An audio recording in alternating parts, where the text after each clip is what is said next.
Baiklah, Nona Song, ayo pergi.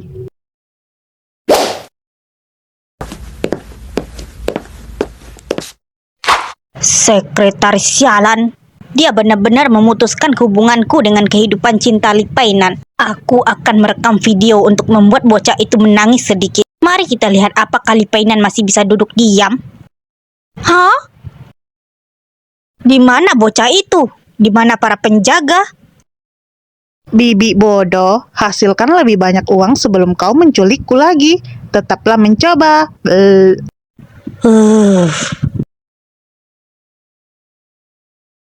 Tuan Mudali, silakan. Kami akan memastikan untuk mengantarmu pulang dengan selamat. Baguslah, ayahku adalah orang terkaya, jauh lebih kaya dari bibi yang kejam itu. Jika kalian memperlakukanku dengan baik, kalian akan menjadi pendukungku.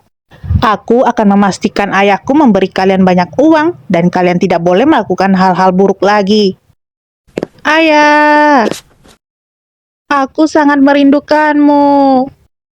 Ayah, kedua kakak-kakak itu adalah orang baik. Apakah kita bisa membiarkan mereka pergi? Ayo pulang. Apakah dia meninggalkan kita setelah memanfaatkan kita? 10 menit kemudian. Shenbel. Tadi sangka daripada gugatan Xia Anran dan Linzi, kita mendapat kabar Xia Anran dituduh melakukan perdagangan anak. Ini sangat mengejutkan. Mungkinkah ini terkait dengan Linzi? Aku selalu merasa Linzi memiliki latar belakang yang kuat. Dia sendiri yang membuat masalah. Dia tidak bisa menyalahkan orang lain. Apa yang terjadi pada bibi ini? Kenapa dia dikelilingi oleh wartawan? Apakah kau tidak mengenalinya? Tidak, apakah dia teman ibu? Apakah sudah dipastikan bahwa Xia Anran adalah orang yang menculik Shen Biao? Kenapa kau menanyakan itu? Apa yang kau dengar? Aku akan menyelidiki ini secara menyeluruh. Kau hanya perlu...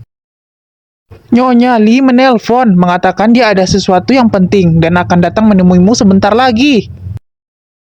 Kenapa Ibu Li Painan tiba-tiba muncul? Apa karena dia mendengar tentang perselisihan antara aku dan Xia Anran? Ini gawat. Apa dia akan berpikir aku membuat masalah karena aku menggunakan pengacara Li Painan? Kebetulan aku akan pergi menemui Tuan Long, jadi aku tidak akan mengganggumu dan Bibi. Hehe. Jangan khawatir, kau bisa tetap di sini. Bagaimana bisa? Shen Biao di bawah jika ibumu melihatnya. Aku sudah melihatnya. Bukankah harusnya ibumu tiba nanti? Bibi. Apa yang salah denganmu? Shen Biao sudah besar dan kau baru memberitahuku sekarang? Siapa aku? Di mana aku? Dan apa yang harus aku lakukan? Tidak penting, kapan aku akan memberitahumu tentang Shen Biao? Apa yang kau maksud? Aku benar-benar jengkel padamu. Linzi, putraku benar-benar tidak bisa diandalkan. Kau pasti menderita. Aku benar-benar merasa tidak enak. Aku harusnya memiliki anak lain, karena putra tunggalku terus mengecewakanku. Tapi aku terlalu tua untuk itu. Bibi, itu bukan salah Painan. Akulah yang tidak ingin go public dengan Shen Biao untuk mencegah media mempengaruhi pertumbuhannya. Lihat, bahkan sekarang Linzi masih membelamu, anak nakal. Kau sangat mengecewakan. Nenek, tolong jangan menyalahkan ibu dan ayah. Aku tidak ingin dikelilingi orang-orang yang menanyakan jutaan pertanyaan. Itu cara yang terbaik sekarang. Sayangku, kau yang paling bijaksana di sini. Tidak seperti ayahmu waktu dia masih kecil. Hari ini aku hanya mengharapkan seorang cucu sepertimu. Aku tidak mengira Tuhan menjawab doa-doaku dan langsung mengirimmu padaku. Aku juga ingin memiliki nenek sepertimu, nenek. Ah, dia sangat imut. Aku benar-benar ingin menculiknya dan membawanya pulang. Baiklah, nenek pergi sekarang. Nenek akan datang menemuimu lagi dalam beberapa hari. Hei bocah, aku tidak akan mengganggu media, tapi keluarga harus tahu tentang keberadaan Shen Biao. Jangan lengah, ada beberapa hal yang masih perlu dilakukan. Aku mengerti. Apa kau harus mengumumkan identitas Shenbao dalam keluargamu? Iya, jangan khawatir, ada aku.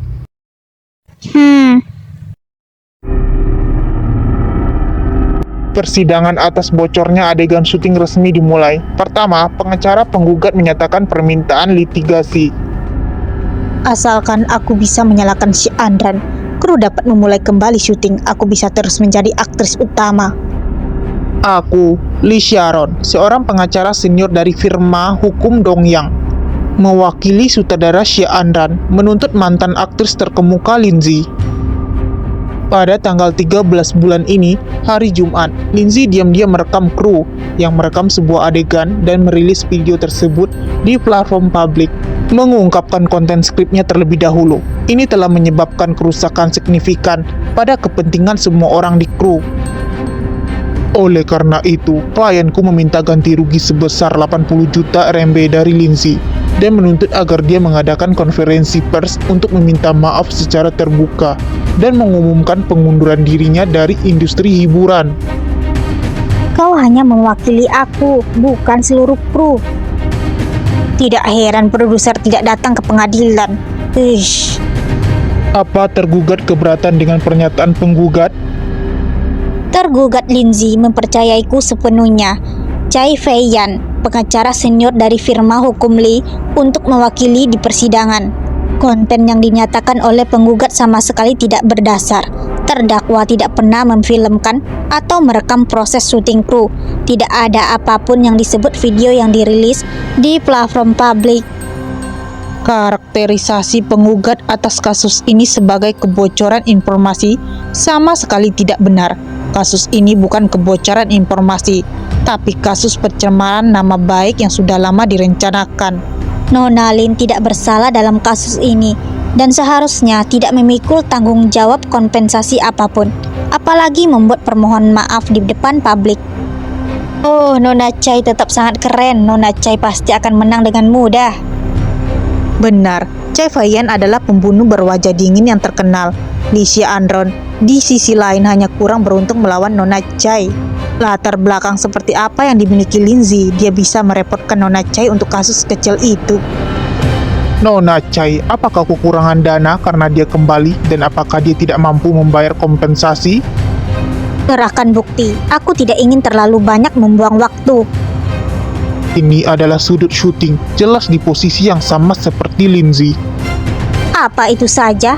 Apa kau punya bukti yang lebih kuat?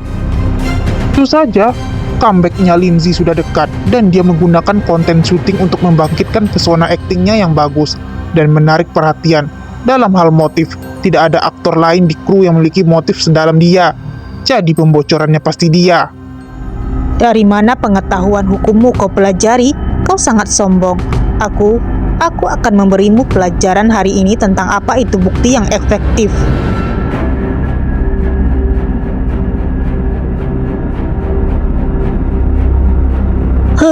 Aku bisa menyalahkanmu asalkan aku mau. Lindsay, sebaiknya kau berdoa agar dia bisa melindungimu sepanjang waktu.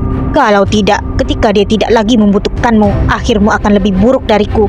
Lindsay, kau akan membayar untuk apa yang telah kau lakukan. Pengadilan mengumumkan putusan. Penggugat Xia Andran menggugat tergugat Lindsay karena diam-diam merekam proses syuting kru dan membocorkan informasi. Setelah persidangan, sifat kasusnya berubah. Pengadilan mengumumkan penolakan permintaan kompensasi dan permintaan maaf penggugat. Jurusita, tolong segera bawa Xia Andran ke tahanan dan pindahkan dia ke lembaga penegak hukum. Hah? Persidangan berakhir. Tunggu,